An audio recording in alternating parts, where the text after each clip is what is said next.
Oh, I just right now I just accepted a Uber ride. All right, so I'm gonna turn my lights on and let's bounce. Aaron McLaughlin is new to Uber. Basically made $5.47. If you can get 4 or 5 trips done an hour, you can make a $25 an hour, whatever it is. That adds up. You work 4 hours, you make $100 in a day. That'll pay a bill. Up until a couple weeks ago, the $58,000 a year he makes as an officer at the federal prison in Mendota, California, was enough to support him and his family. But because of the shutdown, McLaughlin won't get a paycheck next week. It's gut-wrenching. I picked up a secondary job driving Uber. Is it embarrassing? Yeah, it is. I'm a federal employee, but yet I've got to kind of sink down a little bit and say, you know what? I've got to swallow my pride, and I've got to get behind the wheel of my little car, and I've got to drive around and shuttle people around like a taxi cab driver, just so I know that when I don't get paid next week and my mortgage is due, or my food, I got to put food on the table, or PG&E's going to cut off my power for lack of payment. I've got to have something there. The Federal Bureau of Prisons employs 40,000 workers nationwide, most of whom are deemed essential. That means they still have to go to work during a shutdown. They're just not going to be paid until it's over. McLaughlin and his colleagues at other Central California prisons say prison staff are already stretched. How is the government shutdown and the fact that you're not getting a paycheck affecting you guys on a daily basis? I live paycheck to paycheck, so this has a huge impact on me. And in the next few weeks, I'm gonna be struggling. This is my third shutdown in 7 years. I am a payer of child support, and I'm glad to do so. It, takes care of my daughter, but I can't make that payment. It's so inhumane. Their response to that is they put recommendations, call your landlord, ask if you could mow the lawn for rent, I'm surprised there wasn't a suggestion to prostitute yourself on there. That's how degrading it was.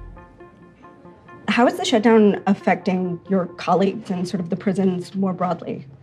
Gosh, I get probably 15 to 20 calls a day from my members with issues that this is causing. It goes anywhere from can't pay their mortgages, can't pay their bills, the late payment fees, to the medical issues. We have some staff members battling cancer right now. Their medical bills are racking up. They can't pay them. Are they going to still be able to receive treatment? Traveling, I work in a place where a lot of people travel a great distance. I travel an hour and 15 minutes to get to work every day. So I average about $500 a month in gas. I know personally I can't afford the gas once the shutdown goes in the long term. The majority of staff are in the same boat.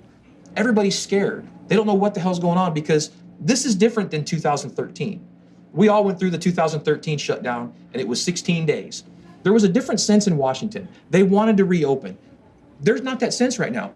I think also that on the Hill that there's notions that we're overpaid. I think that's one of the reasons why a lot of these people are not willing to help us, because somebody up there in the Hill is telling them that we're all good and we don't need any help. Well, I want to ask you about that actually, because the president seems to maybe believe that too. And he said, this is more important than a paycheck. Federal workers would tell me to keep going. I was very insulting. Yeah. I completely disagree. I'm a veteran. I fought in Iraq. I've served my country. I've taken life for this country. And you ran on that campaign. You said, quote, I'm going to take care of the veterans and I'm going to take care of law enforcement. Yeah, I haven't seen it. With all due respect to the President of the United States, I have not seen it. Earlier this year, we received a whole bunch of immigration detainees. And this was part of his zero tolerance policies. We didn't ask for it. We didn't want it. And now the things that we're getting from the president is no paycheck. It's disgraceful. And the fact that, my opinion, is that if he's gonna go up there and speak on that behalf of federal employees, come to Victorville, see us, and listen to us before you speak on our behalf. Were you guys all Trump supporters in 2016? I actually voted for him I did too. based on his campaign promise that he was going to take care of law enforcement and veterans. And the working man. And he's let me down. I supported Trump with the basis of, you watch his campaigning and he says, I'm for the American worker. I want better border security. And then as his presidency started going on, I'm sitting back thinking, okay, now you're backpedaling on what you said. You want to drain the swamp.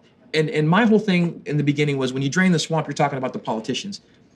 As we speak right now in Washington, D.C., congressmen and senators are still getting paid. They're not affected by this shutdown. They still get their paychecks. Do you guys all want a wall? I mean, I'll go out on the limb. I'll say we work in a prison. We work within walls. Walls work. And Walls work. well, I'll say this much: a wall is a tool. If you don't have the staff inside of it, and you're not paying your staff, you're not doing those things, the walls don't mean shit. Yeah. Period. So if this is all just about a wall, it's gonna fail, in my opinion. But if he's gonna staff and pay the people and put the right equipment on the walls, the cameras, whatever what we have inside the prisons, it could be a tool that could be effective. I support building a wall, but I don't support shutting the government down and not paying people because it's over here, it's a pissing contest. You can have the tallest wall in the world, but if you don't have the staff, Right. why not try to compromise? Why not say, you know what? Let's increase Border Patrol. Let's rotate National Guard units in, and let's see if that works. It sounds like you might be in favor of a wall. A wall might be a good idea, but it's not worth it at this point. No. Not at my check. And I'm gonna tell you right now, I don't think it's worth shit if I can't feed my family.